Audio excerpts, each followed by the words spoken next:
আমেরিকাতে শিক্ষিতর পার্সেন্টেজ কত জানেন? 100। পৃথিবীর অনেক দেশে শিক্ষিতর পার্সেন্টেজ 100%, 100-এ 100।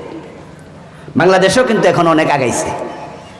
বাংলাদেশেও স্বাক্ষর জ্ঞান সম্পন্ন মানুষের সংখ্যা এখন 70-80%। রিক্সাওয়ালার মাইয়া বিএ পাস করে এমন ঘটনা বাংলাদেশে এখন আসেনি। আর মেট্রিক পাস তো এখন ঘরে ঘরে। আমেরিকাতে 100-তে 100 শিক্ষিত, কিন্তু বাবা মার সাথে পরিবার একসাথে থাকে 100-র মাঝে 10 জনও পাবেন না।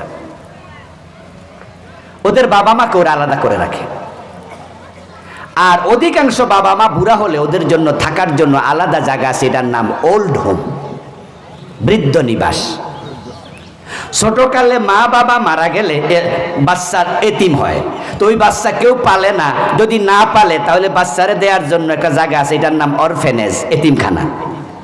এতিমখানা নামক জিনিসের সাথে কিন্তু আমরা সবাই পরিচিত, কিন্তু বৃদ্ধাশ্রম, ওল্ড হোম, এটা বাংলাদেশে আগে আমরা চিনতাম না। ঢাকার আশেপাশে এখন 50টার বেশি এমন বৃদ্ধাশ্রম আছে যে একটাতে বুড়া বুড়ির সংখ্যা 500-র বেশি। খবর নিয়ে জানা গেছে অধিকাংশের সন্তানেরা MA pass, BA pass, doctor, engineer, professor, বড় ব্যবসায়ী। কারণ তাদের বউরা সবাই তো এলিট, শিক্ষিত, আধুনিক শিক্ষিতা। শ্বশুর শাশুড়ি একটা ঝামেলার নাম। এ বুড়া মানুষ ক্যাটক্যাট করবো, দরকার নাই, বাসায় জায়গা দেব না, টাকা লাগলে কিছু দিমু, বৃদ্ধ নিবাসে রেখে আসো। 500-র বেশি বুড়া বুড়ি একটাতে আছে, এমন আছে অনেকগুলো। এ জাতীয় ওল্ড হোমের সংখ্যা ঢাকার আশেপাশে 50টার বেশি। লক্ষণ ভালো না। সন্তানকে কোরআন শিখাইবা না, ইসলাম শিখাইবা না, শুধুমাত্র ডাক্তার ইঞ্জিনিয়ার বানাইবা। এই সন্তান বদমাশে রূপ নিয়া তোমার বৃদ্ধ নিবাসে পাঠাই দিতে পারে।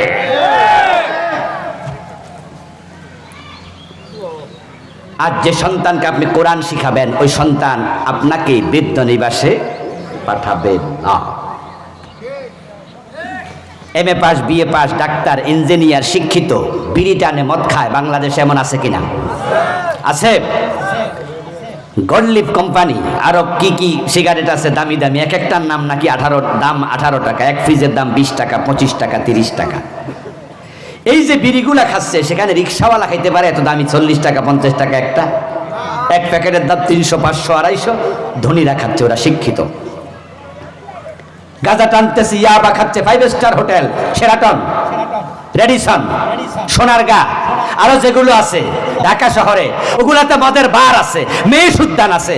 ওখানে গরিব কয়জন ঢুকতে পারবে? অশিক্ষিত কয়জন? তো শিক্ষিতরা মদ খায় কেন? বিড়ি টানে কেন? মা বাবারে ওল্ড হোমে পাঠায় কেন? তারা দেশের টাকা চুরি করে বিদেশ পাঠায় কেন? কারণ তাদের কলবে আল্লাহর কোরআন।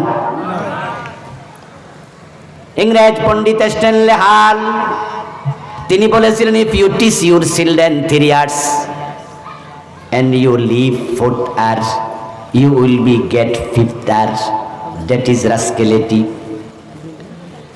স্ট্যানলে হাল বলেন, দুনিয়ার মানুষ শোনো, তুমি তোমার সন্তানকে 3টা শিখাইলা, রিডিং, রাইটিং, এরিথমেটিক, কিন্তু you leave 4th year religion.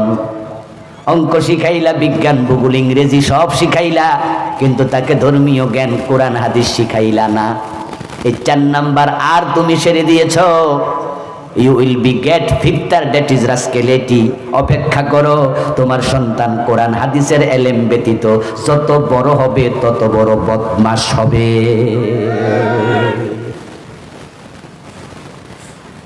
এজন্য কোরআন কোরআন কোরআন কোরআনকে আঁকড়িয়ে ধরেন, আঁকড়িয়ে ধরেন, আঁকড়িয়ে ধরেন।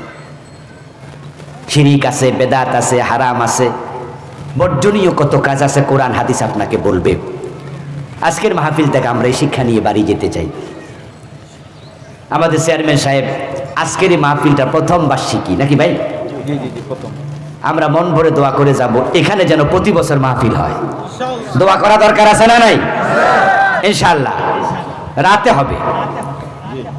এরপরে আলেম ওলামাদেরকে দুপুর বেলায় পাওয়া যায়, দুপুর বেলায় হবে, সকাল বেলায়। তারপরও মাঠ ভরে গেছে, বিশাল অঙ্গন, আলহামদুলিল্লাহ। হয়তো এটা বিকালে হইলে আরো বেশি হইতো, রাতে হইলে হয়তো আরো বেশি হতো।